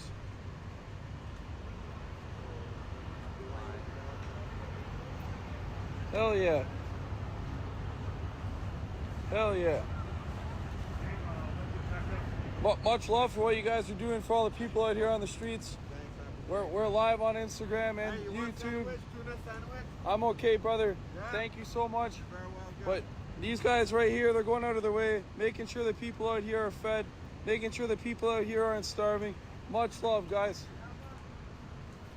Absolutely amazing.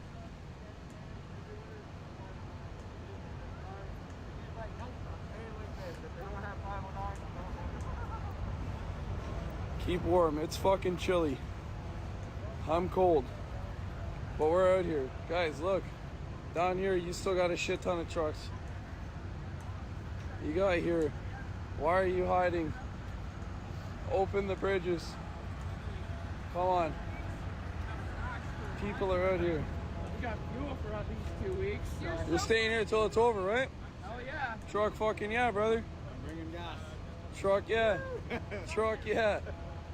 These guys are, I'm telling you guys. Yeah, guys, I don't have PayPal or Venmo. Or actually, I do have PayPal. My PayPal is the same email that's linked in the comments. The pinned comment down below is my e-transfer and my PayPal.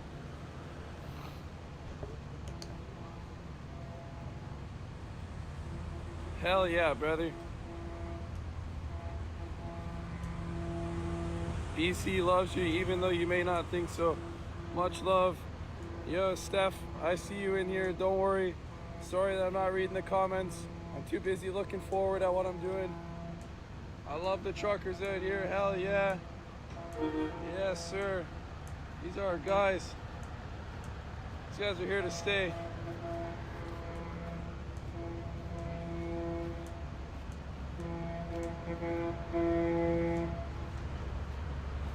Absolutely amazing.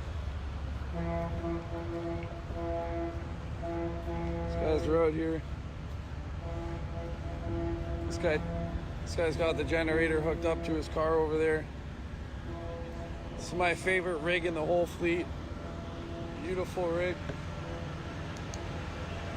This is the rig right here. For everyone asking, this guy pulled up here with an empty trailer. Absolutely empty trailer. He came back to all this food, all these snacks.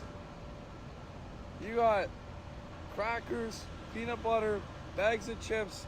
You got boxes of apples. They got toilet paper on here. They got hot chocolate boxes on here. They got sandwiches. They got everything, man. Absolutely amazing. Guys, if you want to send me money, my email is linked down below in the comments. You guys literally just paid for 2 of my nights at the hotel tonight and tomorrow night. I'm gonna take some of that money. I'm gonna go get a bunch of Tim Hortons gift cards, and I'm gonna come back and give them to these truckers. So if you guys want to send money, just know that it's gonna go down to that email. We'll be sending out Timmy's cars to these guys in the trucks. We'll be staying here until this fucking mandate's lifted. I don't want to go home, man. This shit's so heartwarming, so inspiring. I'm staying here all week, 100% I am.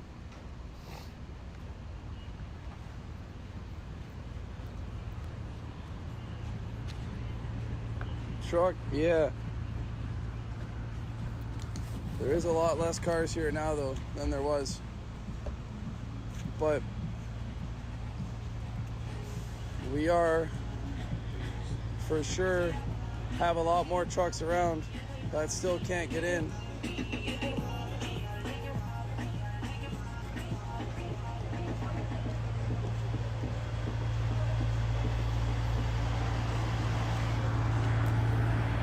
Truck, yeah, Sammy. Truck, yeah.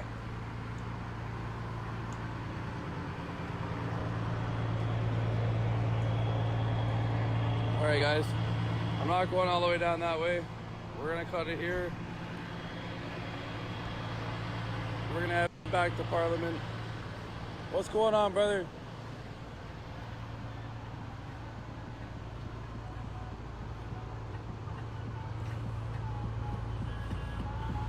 Now the stroller's here because they're in the back of their camper and they're probably sleeping and they have a baby.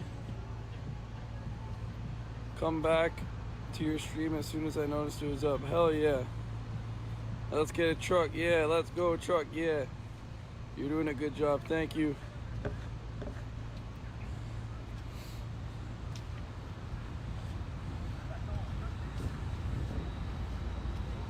Guys, look at this. They got food. They're not struggling out here for food, guys.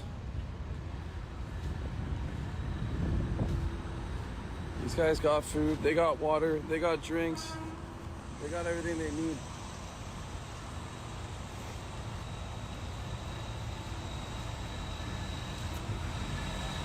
We have 5,200 people watching on VidStorm's live stream right now. We got almost 300 people on Instagram. Guys, I can't thank you guys enough. You guys are absolutely amazing people. To everybody watching on different platforms right now, head on over to Shots by Hill on Instagram. Drop a follow. Hit that bell notification button. Hell fucking yeah, brother. Hell yeah. Truck yeah, brother. Reported by Hill. Oh, they're coming. Let's go, Canada.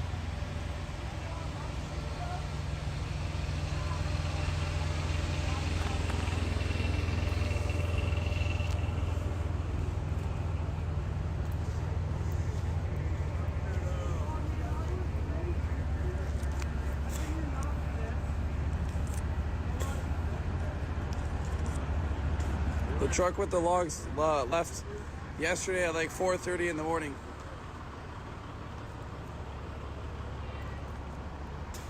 VidStorm, we love you, brother. 10K coming quick, 100%. We're out here.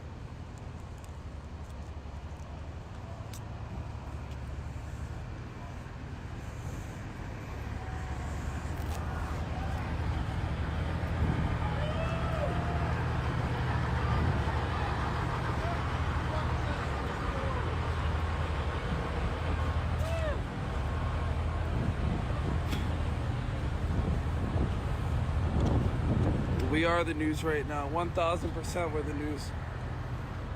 We're truck yeah brother news.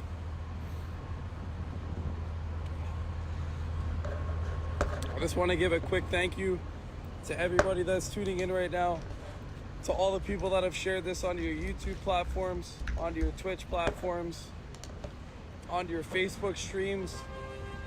I can't thank you guys enough. You guys are awesome. Without you guys, we wouldn't be where we are right now. There's so many fucking trucks that still can't get in here. Maybe we'll go for a walk down this street. We'll give you guys a different tour.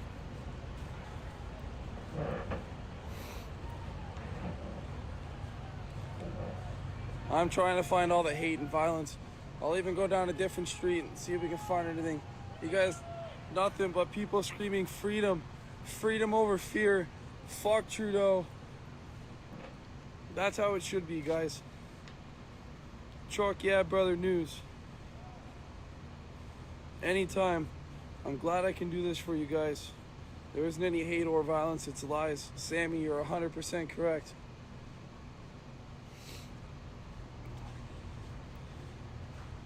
Peace, love, and harmony, 1000%. I've done a lot of steps. I don't even know if it's gonna count them because my phone's in my hand and not in my pocket. But I have done a lot of steps. I should have bought a fucking Fitbit just for this weekend. But then it turns out that I'm gonna be here longer. Yeah, this is real news. This is Truck Yeah Brother News. Reporting live with nothing but the truth. No lies.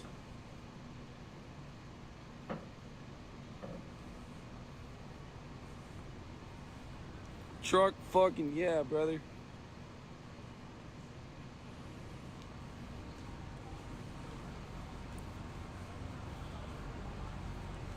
You should meet Tire Roaster Garage. Who's that?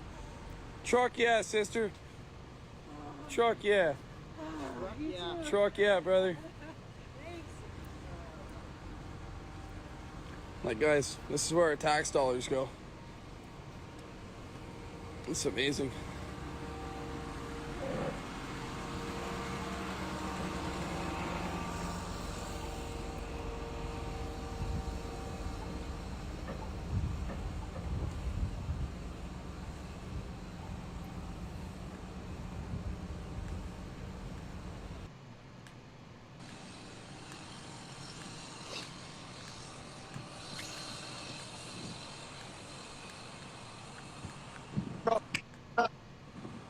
Truck yeah, brother. Truck yeah.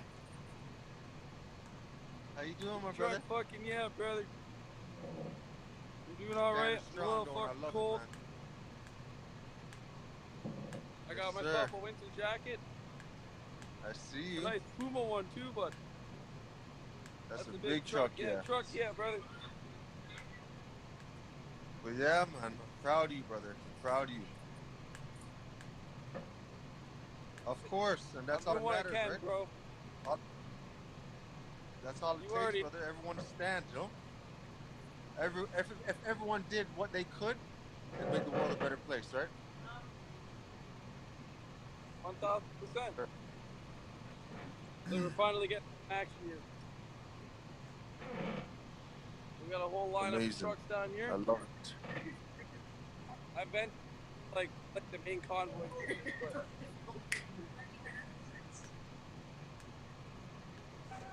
I love it, bro. I love it. Hell yeah. Nothing but peaceful protest. But that's what the media's always going to do. They like to focus on the negativity, right? They don't like to spread the positivity. They don't get paid to broadcast the positivity, right? We're the good guys, brother. Yes, sir. It's crazy. What a beautiful movement, bro. Buddy, it's crazy, dude. Crazy how many people are out.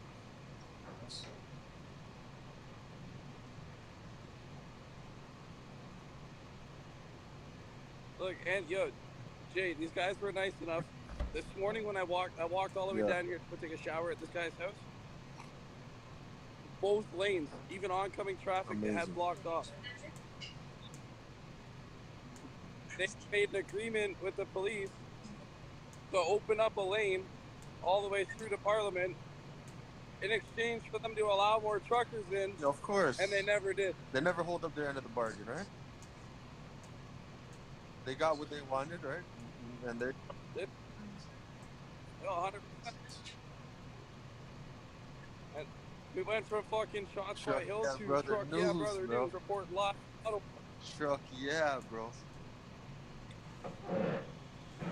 Oh, I gave out all your business cards too. Truck Yeah. This one guy's like, that's a really nice wrap. I'm like, it's a paint job. Truck Yeah. And then he told me he owned a paint shop. Yeah. It's crazy. Fuck yeah, brother news reporting live. What is What is guys getting harassed?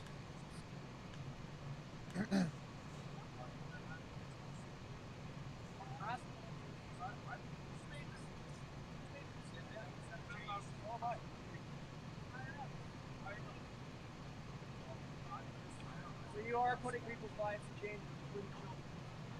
It's unfortunate. Perhaps they're forced to make that choice. 100%. Truck, yeah.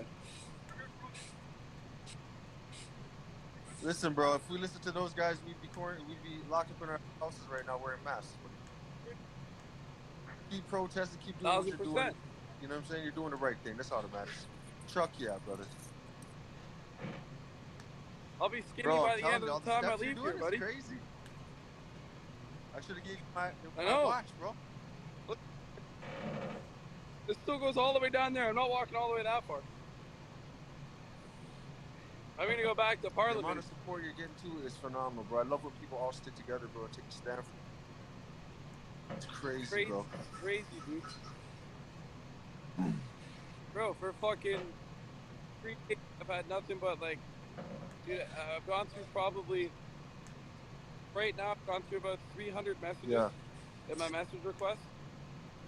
And I still have probably another 200 to go through. Plus the 50 unread messages in my inbox that I can't even answer. Then all the messages I got on Facebook. And people are even emailing me too. Crazy. It's crazy, bro. But Some lady just sent me $200 and she said use this for another amazing, bro. night at the hotel. Amazing. So before I came out here on my walk, I stopped at the front desk. I told the lady charge another night to my credit card. As you and should, I'm bro. spending another night here. You need to get well rested, right? If you need anything else, you already know you can holler at me. I know you and Crystal. Crystal told me too. 100%. But it looks like it's died down a lot. Yeah, well, this Okay. isn't even the main area. I'm just on some. I went on a different tour there. But it has died down because they're not letting any But the more trucks that are in. there, how many have left so far? None, right? I get it. People have yeah, there's been like a some handful people have that's to left. live life, and carry on. But Yeah. People That's came a- out. They're showing their support, but a lot of the truckers that I talked to yesterday, they said they were here to stay Straight and up. they're not leaving until this Straight shit's up. over. They said they got enough food packed, they got enough clothes packed for at least a month. But then there's like people that live local and they've been walking around handing out like little pieces of paper with their phone number and email on it. And they've been telling the people that they need anything at all, like even like laundries, like if they need their laundry done. They said they would meet them down like where the roadblocks are, pick up their laundry for the truckers, take it to Amazing, their house, bro. wash it, and bring it back to them. That's That's wild. talk about standing strong together, bro. It's crazy. It's fucking wild.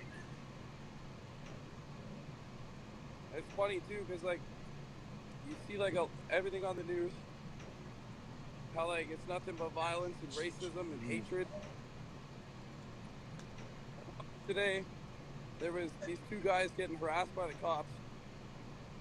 They wouldn't let them go. They just like the guys dealt with the situation, and then they went to go walk away, and then they got swarmed by like 5 more groups of cops, and then the one cop was like telling him to like explain something to the guy, and the guy was trying to explain to the cop what was happening. And the cop told him to shut up. He's like, "It's my turn to talk. You listen to me." And then the guy literally sat there for 3 minutes and listened to the cop speak. And then when the cop finished, the guy tried to say something, and the cop just completely shut him off and walked away. Just abusing their power, bro. No, it was stupid. You need down here? And there was a cop earlier that fucking was walking around with a shotgun with like Yeah. the beanbag things in it. I was like, this is retarded. Bro, no No one's need being for that violent shit. whatsoever. From I've seen people No, partying not in the at all. streets, bro. Yeah, And the of course, bro, of racism course. too, that's the best That's one. the number one card always pulled, right? Like I said earlier, I seen a brown guy, a Chinese guy, a white guy, and a black guy, all interlocked arms in front of the transports, all holding freedom, freedom over fear signs, and united we stand That's together. unity and right shit. there, bro. 100%.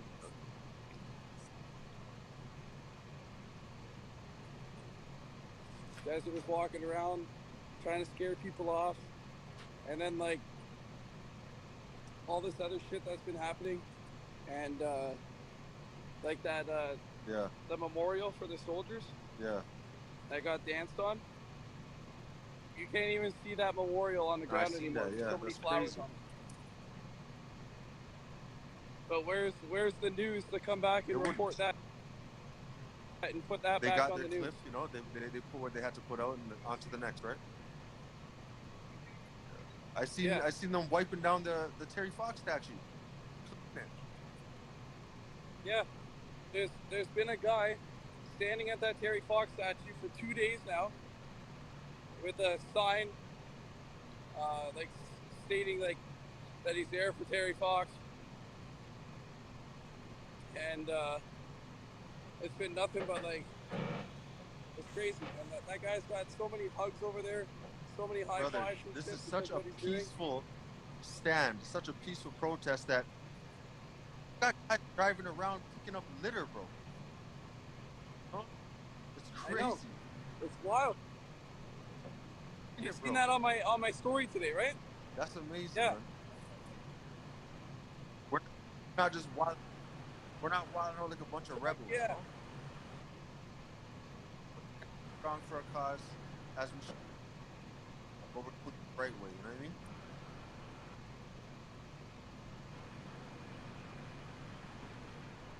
Like there's still hundreds of trucks here. And this is the main part, because this is where Parliament is. So as long as they have this shit blocked off on both sides, you're not getting in there. Yeah, as long as those guys don't move, that's it.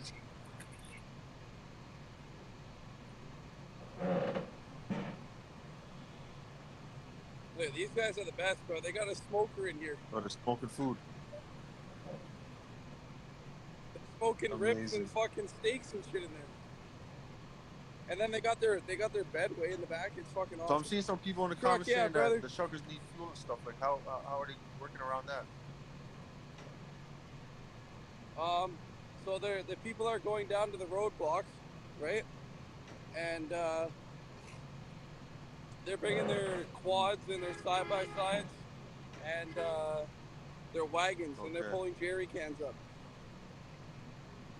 So like they've reached out. There's been so many like random people that have came and just dropped off their jerry cans at this one address and Amazing. just left them there for the truckers. It's wild. And then right here, this is where all the cops are staying. They're staying in this building. Look, these guys in the comments are saying the cops are stopping people on other streams trying to deliver jerry cans of fuel.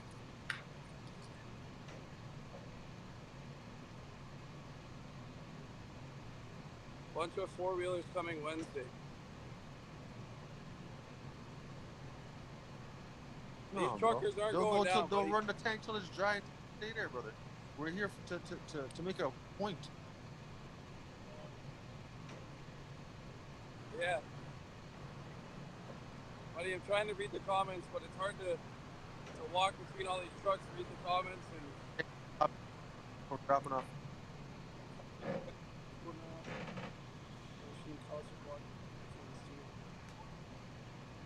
Well, if that's the case, then that's fucked up. That must have been what those guys were just talking to that cop about.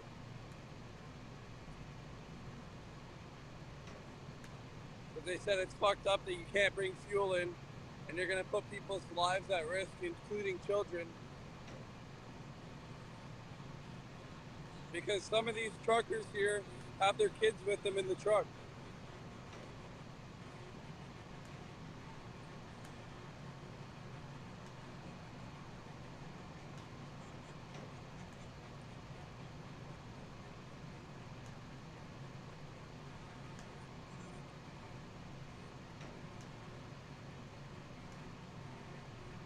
Yeah, they're not letting them gas up. They need to do it by jerry can. You know that. They've been doing that all day.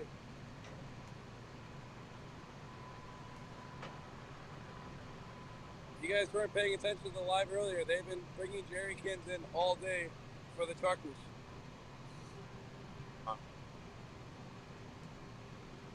And to the 3 a.m. tow truck shit, that's nothing but false information. That's not true at all.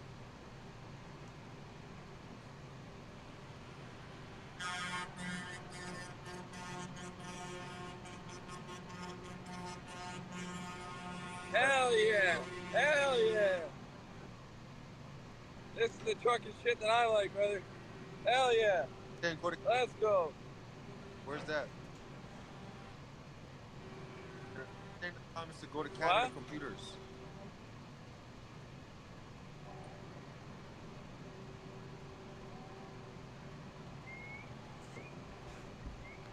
Yeah, some of the truckers were low on fuel, but a lot of these truckers in this line got refilled, brother.